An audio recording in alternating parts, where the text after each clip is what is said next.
In the day of Jesus, there were no news reporters, or there were no video cameras, or there was no one that was taking live action.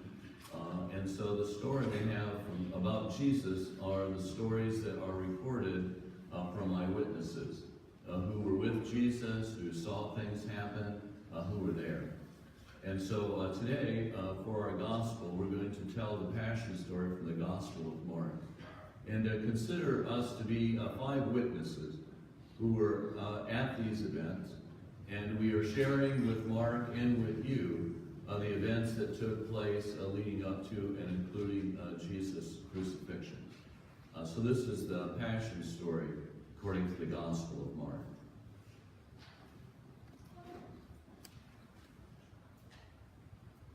It was 2 days before the Passover and the Festival of Unleavened Bread. And the chief priests and the scribes were looking for a way to arrest Jesus secretly and to kill him. For they said, "Not during the festival, or it may cause a riot among the people." While Jesus was at Bethany, at the house of Simon the leper, as he sat at the table, a woman came with an alabaster jar of very costly ointment of nard, and she broke the jar and poured the ointment on his head. Now there were some who said to one another in anger, "Why was the ointment wasted this way?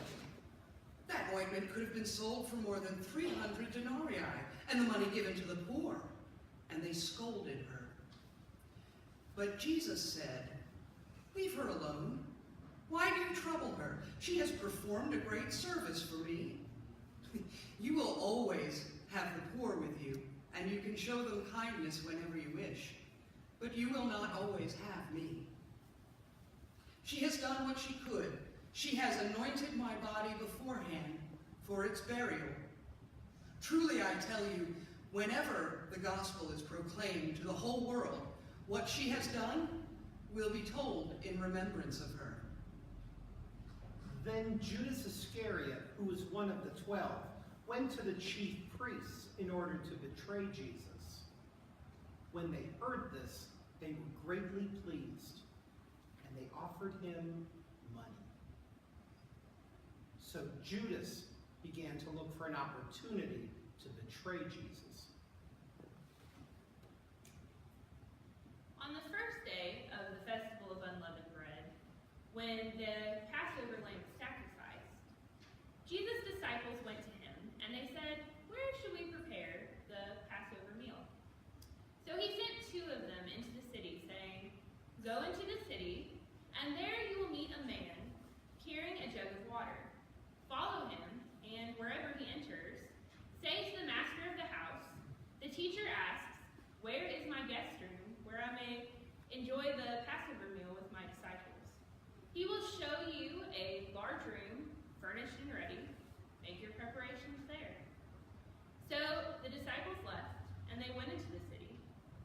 And they found everything exactly as Jesus had told them, and they made their preparations. When it was evening, he came with the 12. And when they had taken their places and were eating, Jesus said, 'Truly I tell you, one of you will betray me, one who is eating with me.' They began to be dismayed and to say to him one after another, 'Surely not I.' But he said, 'It is one of the 12, one who is dipping bread in the bowl with me. For the Son of Man goes as it is written, but woe to he by whom the Son of Man is betrayed. It would have been better for that one not to have been born.'"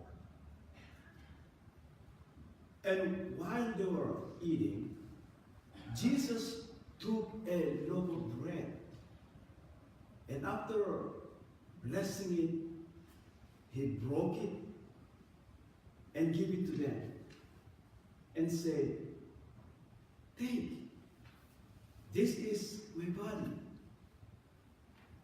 Then he took a cup, and after giving thanks, he gave it to all of them, and all of them drank from it. he said to them, "This is my blood of the covenant, which is poured out for many. And truly I tell you, I will not drink again the fruit of the vine until the day when I drink it new in the kingdom of God." Now, when they had sung the hymn, they went to the Mount of Olives. And Jesus said to his disciples, "Now all of you are going to become deserters. For it is written, they will strike the shepherd, and the sheep will be scattered." But Peter said, "Lord, even if all the others desert you, I will never, ever deny you." Jesus said, "Peter, this day, this very night, before the cock crows twice, you will have denied that you know me 3 times. And Peter said, "Even if I must die with you, Lord, I will never deny you." And all the other disciples said the same.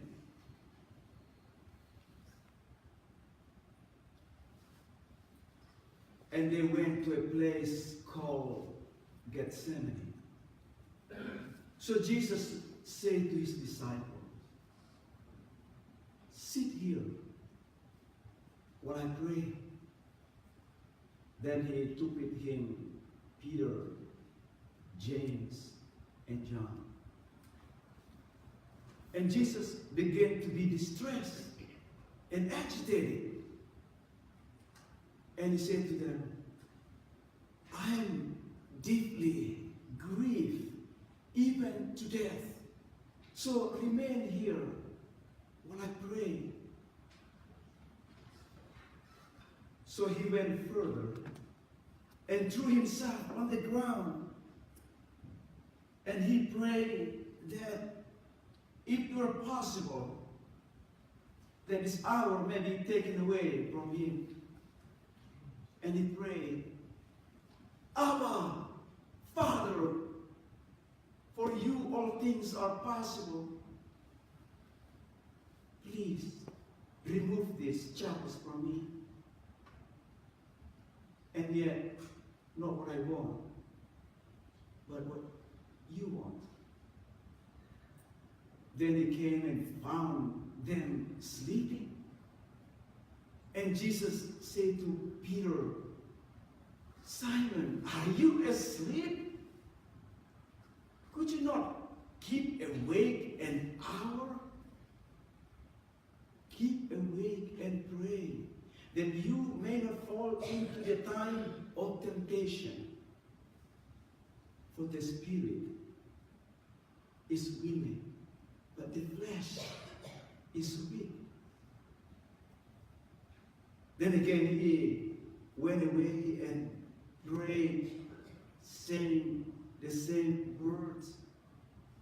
And once more when he came and found them sleeping, for their eyes were too heavy, so they didn't know what to say to him.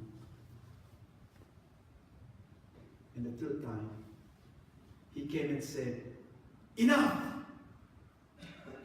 The hour has come, and the Son of Man is handed over to the hands of the sinners.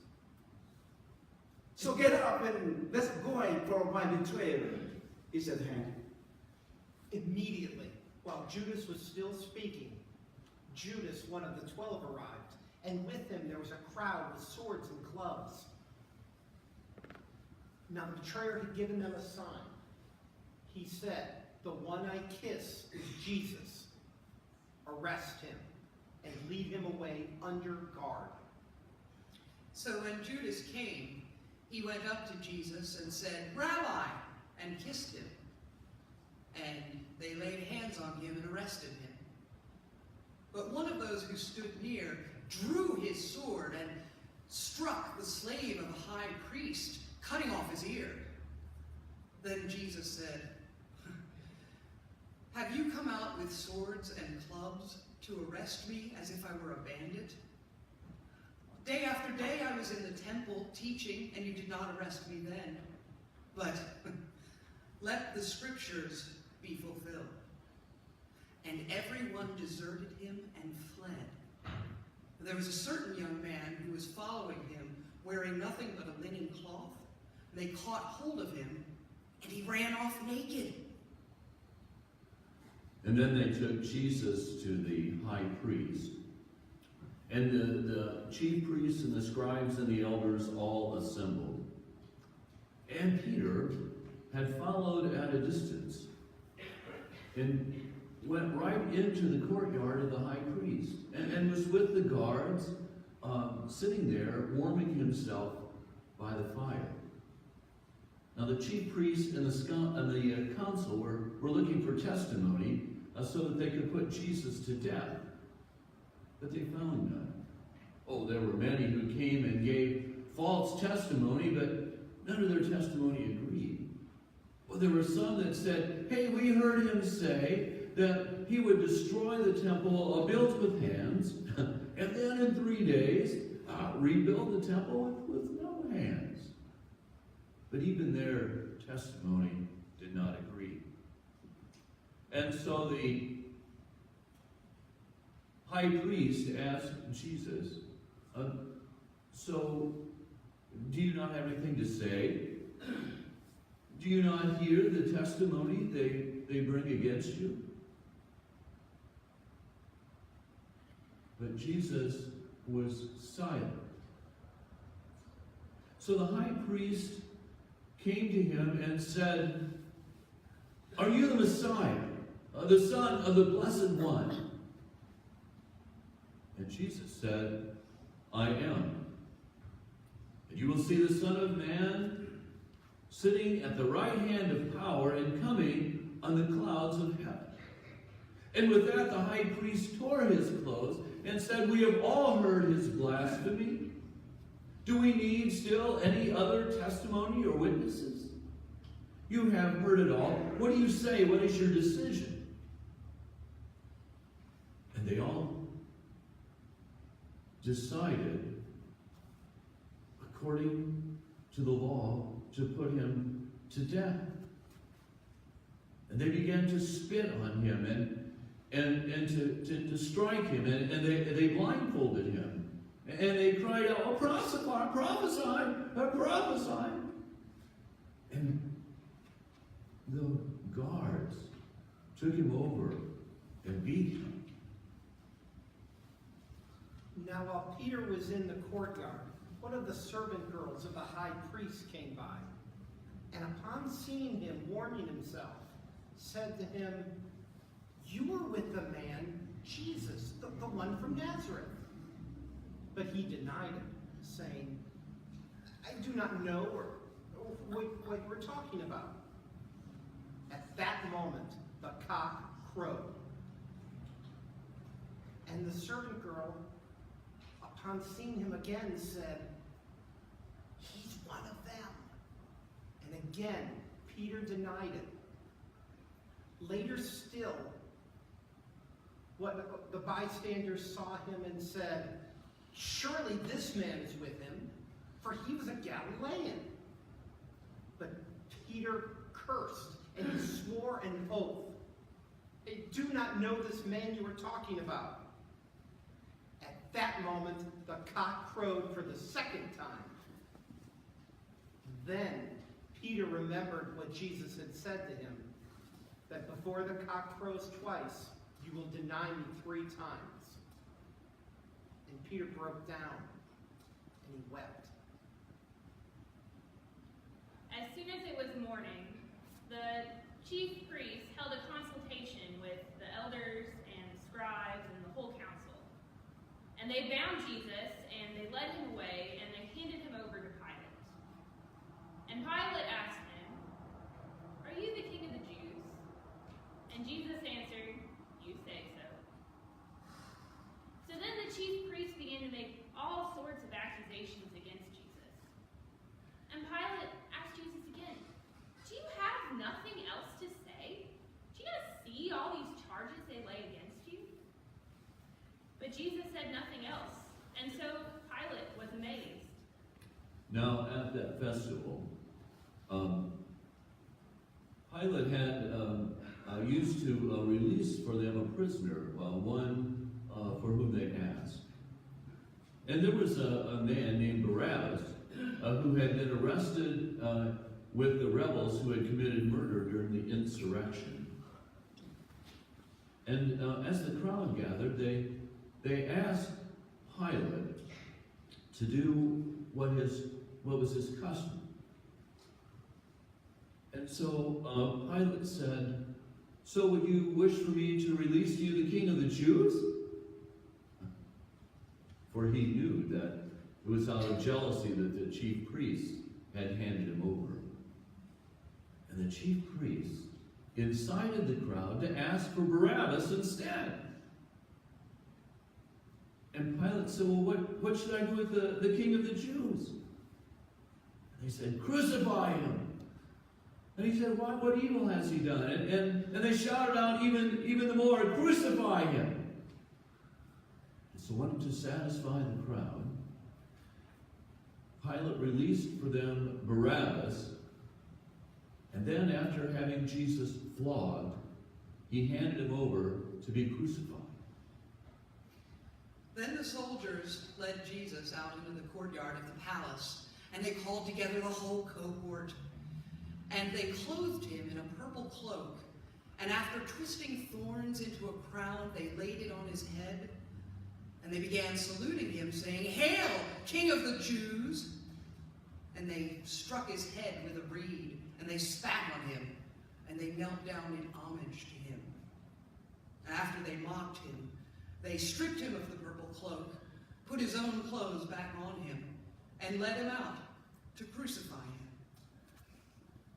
They compelled a man who had just come in from the country to carry his cross. His name was Simon of Cyrene, the father of Alexander and Rufus.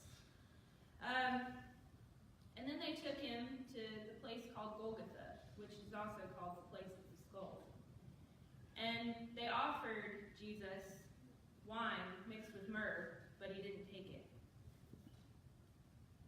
And then they crucified him. And they divided his clothes among them, casting lots to decide who would take what. It was 9 o'clock in the morning when they crucified him. The inscription of the charge against him read, "The King of the Jews." Now they also crucified with him two bandits, one on his right and one on his left. And as the people passed by, they derided him, saying, "You who would destroy the temple and rebuild it in 3 days, save yourself. Come down off that cross." And in the same way, the high priests and all the scribes were mocking him amongst themselves, saying, "He saved others. He cannot save himself. Let the Messiah, the King of Israel, come down off that cross now, so that we may see and believe." The other two who were crucified with him taunted him also. Now when it was noon, a great darkness covered the land until about 3 o'clock. And at 3 o'clock, Jesus cried out in a loud voice, my God, why have you forsaken me?" And the bystanders said, "Listen, he's calling for Elijah." And someone ran and got a sponge and soaked it in sour wine and put it on a stick and held it up for Jesus to drink. But others said, wait, let us see if Elijah comes to take him down. And then Jesus cried out and breathed his last. And the curtain in the temple was torn from top to bottom. And the centurion who was facing Jesus, when he had seen how he had breathed his last, the centurion said, "Certainly this man must have been the Son of God." Now, there are also women looking on from a distance, including among them were Mary Magdalene and Mary, the mother of James the Younger and of Joses and Salome. These used to follow Jesus and provided for him when he was in Galilee. There are also many other women who had gone up with him to Jerusalem. Now, when evening had come, since it was the day of preparation, that is, the day before the Sabbath, Joseph of the Arimathea, a respected member of the council, and who himself was waiting expectantly for the kingdom of God, went boldly to Pilate to ask Jesus' body. Now, Pilate wondered whether he was dead already, and summoning the centurion, and he asked him whether Jesus had been dead for some time. And after he learned from the centurion that he was dead, he granted the body to Joseph. Then Joseph bought a linen cloth and taking down the body and wrap it with the linen cloth and put it in a tomb that had been hewn out of the rock. Then he rolled a stone against the door of their tomb. And Mary Magdalene and Mary, the mother of Joseph, saw where the body was laid. And this is the word of the Lord.